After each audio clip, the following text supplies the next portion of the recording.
All right, guys, Jeff here. Another one of those moments where you have to be brave.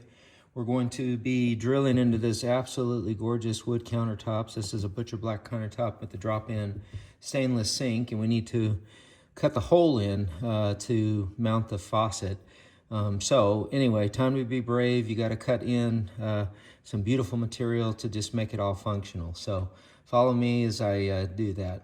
Okay, so I'm gonna just kind of get the hole started with a drill here, and ideally if I can get the drill level, then we'll be in good shape. Just keep the hole square. Check it a couple of different ways just to make sure. Keep it that way, and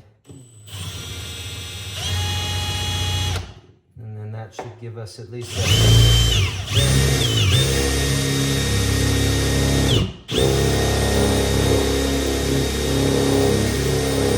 okay.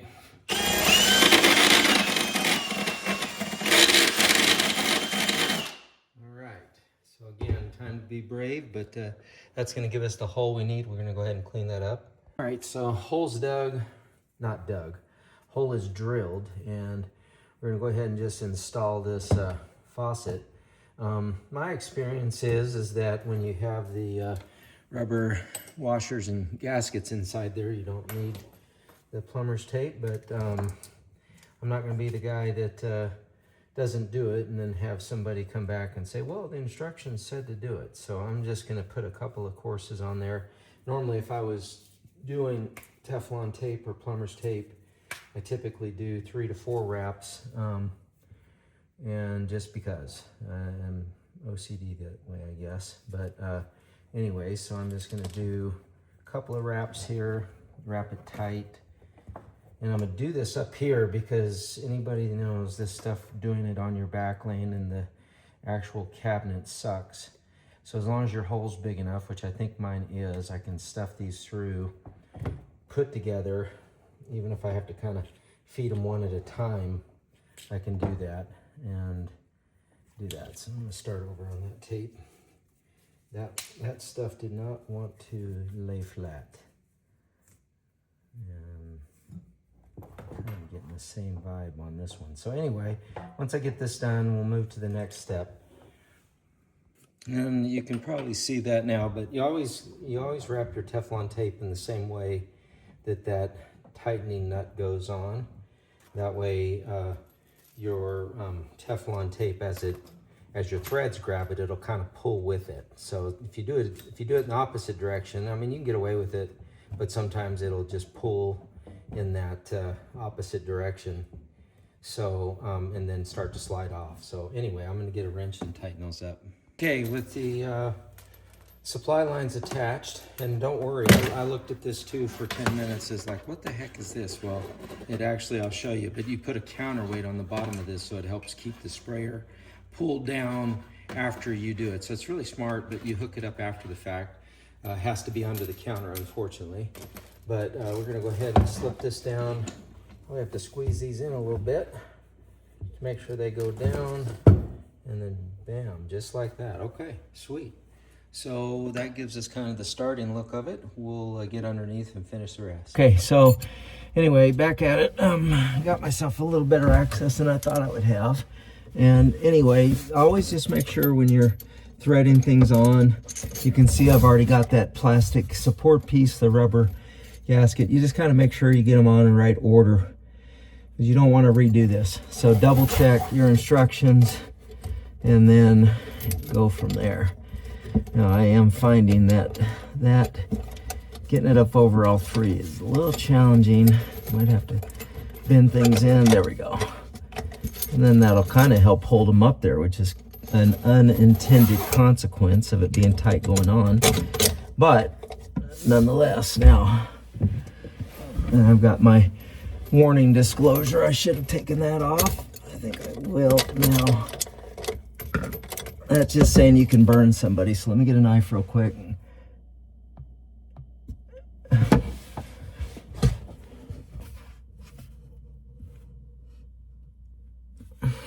Okay, so we're gonna go ahead and install the angle stops here. got some pecks already run up through the bottom, and using a shark bite here. I always like shark bites in an area where they're visible, not behind walls and stuff. So anyway, that makes this one a good location for it. And I try to get it, I should have probably cut that maybe just a hair shorter.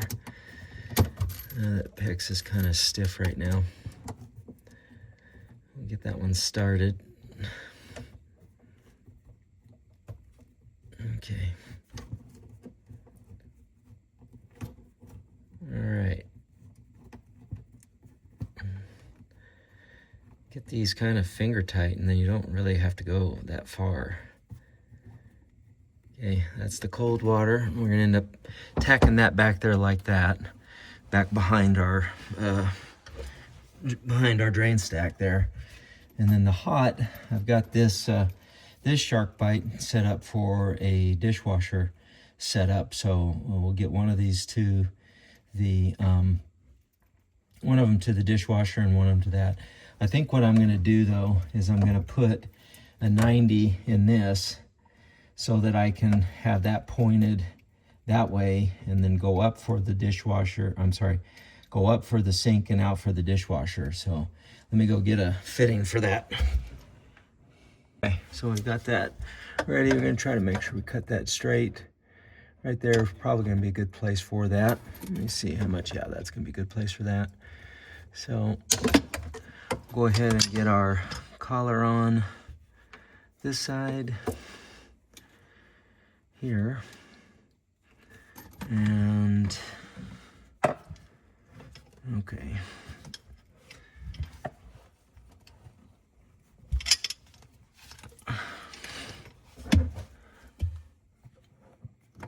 Okay.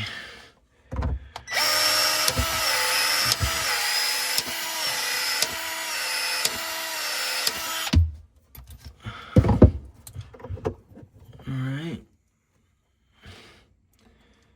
Get that set up right about like that. Okay, that'll be good. Then I just need to get just a little piece on this other side.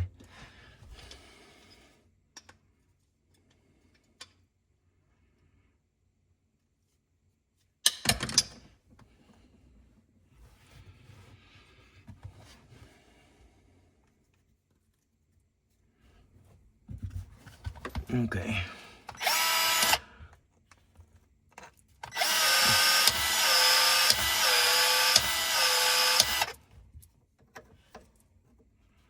Okay. Just like that. And that's gonna give us, I'll tack that back there. Oh, what happened here? No, might have to start over on that. I don't ever reuse collars, so if it doesn't stretch, it didn't go on, I didn't hold it on there long enough. Get another one real quick. Okay, let's go ahead and try that again.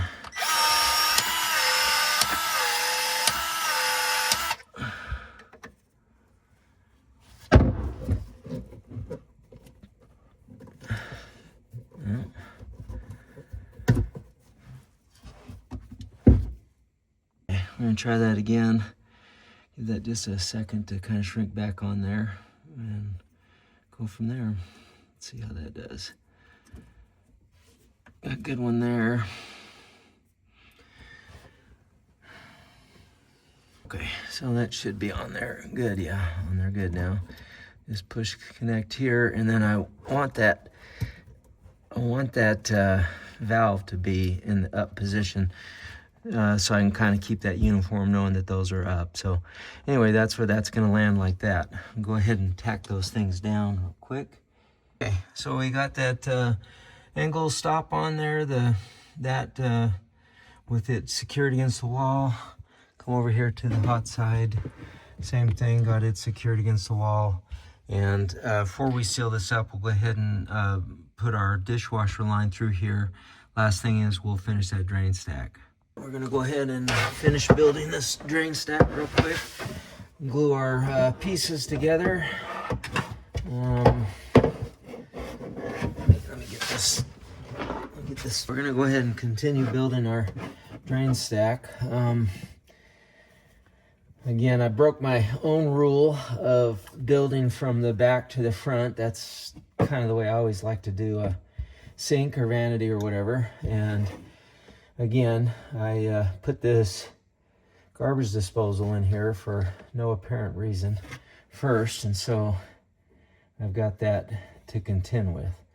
Other than that, it should be pretty straightforward. So in each one of these pieces, I think I've kind of got where I need it to go.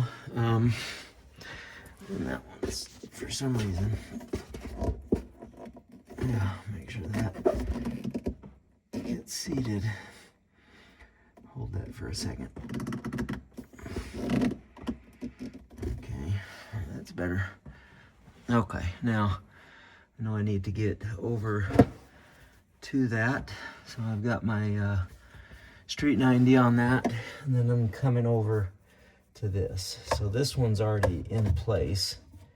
So that's kind of the crucial one, that we get set up just right.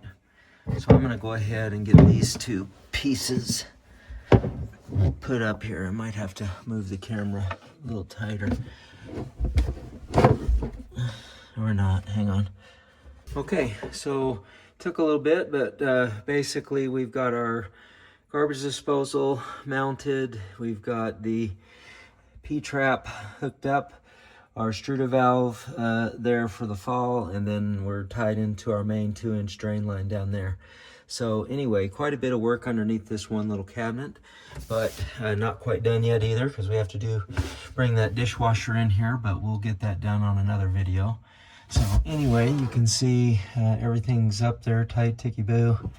And then on this end, I haven't cleaned it up out here yet, but there's our faucet with sprayer, and we'll test the pressure and all that here in a minute.